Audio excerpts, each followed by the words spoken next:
I went by the hospital to take Robin a change of clothes. She was sleeping, but the hospital told me that she can check out today, and I know Robin. She's gonna want to leave as soon as she wakes up, so you need to get yourself together so you can go over there and stop her. What the hell, Jason? Did I spend last night confiding in you about Robin to make myself feel better? I don't think so. Robin needs a friend to convince her that therapy is a good idea. I can't. Robin has always fought to stay alive. Like how she dealt with her HIV. She could have given up, but she didn't. This postpartum thing has gotten her seriously messed up, and I think she needs some serious help. That's where you come in. Robin has a lot of people who care about her. Like you. You can tell her to go to the doctor. I'm not that person, okay? I can't do it. I can't? What does that even mean? I can't. I went through treatment after my head injury, psychiatric as well as physical. I hated every second of it. You're not Robin? That's my point. I'm sure you were no picnic for the doctors Well, either. you know what? The doctors always talked down to me. They thought they had all the answers. They didn't have the answers for me, so I'm the wrong person to go tell Robin to do when it comes to this situation. After everything Robin's done for you, I think she deserves more than your standard excuse for doing nothing at all. Robin does not need another person telling her what to do. You guys loved each other once. I remember. I mean, I was a little kid, but you were the one that convinced Robin to go on the HIV protocol, and that saved her life. Robin made the choice. All I did was help her get there. So help her again, please. Jason, at least for Emma. I mean, that little girl deserves a mom who's not so trashed by depression she can't even go near her own baby. And don't tell me that is Robin making a choice, because you know she would never choose to be a lousy mother. Take care of it on this end. I gotta go. Be careful, it's easier to fall in than you think. You know, I was just trying to decide if I should, come to see you. So you did hear what happened? Yeah, it was an accident.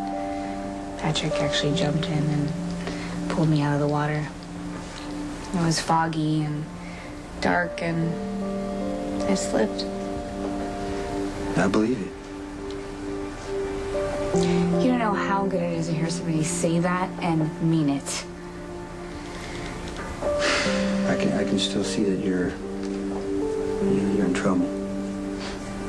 And I'd like to help you if I can. Thank you. I actually know what I have to do. I just can't bring myself to do it. Oh my God. Right here, where I've stood a million times before. I know, but you've never had postpartum depression before. I've had a hard time thinking clearly, and I'm always exhausted, and I think I hallucinated. What'd you see? A little girl. She was standing right there. She was about 10. She had big, sad eyes. She said her father was a doctor. She said that she didn't have a mom because her mom didn't want her. She said her name was Emma. You think you imagined her? She's everything that I'm afraid of. I'm afraid of my little girl growing up thinking that I don't want her. Yeah, but Emma's still a baby. There's time to fix this. But I do want my little girl, Jason. I've always wanted her. I just... Maybe I'm not supposed to be a mom.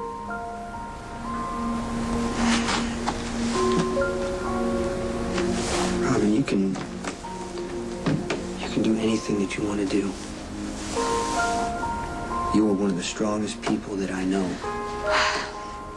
What if I'm not anymore? What if I do everything that everybody wants me to do? I take a pill, I go to therapy, and nothing changes. What if this entire nightmare has nothing to do with postpartum depression and I'm just not fit to be a mother? It's all out of my control, which is not a good place to be for a control freak like me. Okay, well, what's one thing you can do to make you feel in control again? Well, I don't want to take antidepressants. I mean, I even tore up my prescription. I ended up taking them because Patrick was on my case. And Sonny has already given me the speech about the miracle of modern medicine. I just, I hate the idea of being dependent on a pill. Yeah, well, I don't think they're meant to be anything but for short term, and they could help you. Would you take antidepressants? Well, I don't have a baby to take care of. Or a life that's falling apart. What? You know, if Patrick had said that to me, I would bite his head off, but it's true, and for some reason I can hear it coming from you. You know why? Because you don't like asking for help, and I don't like telling people what to do. That's why we get along so well. So why don't you tell me what scares you the most?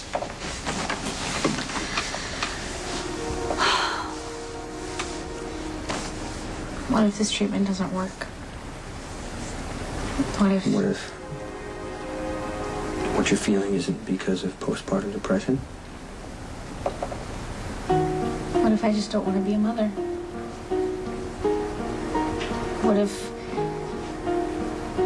this has nothing to do with postpartum depression? And what happens to Emma if I don't want to be a mom? And, you know, what is she gonna do? I mean, what if she needs me, my help and my love? Do you hear yourself right now? I mean, you're worried about Emma. You want her to be cared for and loved. And that's what mothers do. It's worth. I think you should keep taking the pills and keep going to therapy and just, give them both some time to work. Who are you and what have you done with Jason? Jason, I know, doesn't give advice. Well, it looks like you need it. Oh boy, do I. You remember how much you used to help me with Michael? I mean, you were so kind and nurturing, and I just remember that you would rock him to sleep. And of course, I was so clueless at the time, and when he would cry, you would hold him and comfort him, and you knew exactly what he needed. And somewhere, I know you've got that for Emma, too. I'll try. Promise. I promise. Thank you so much.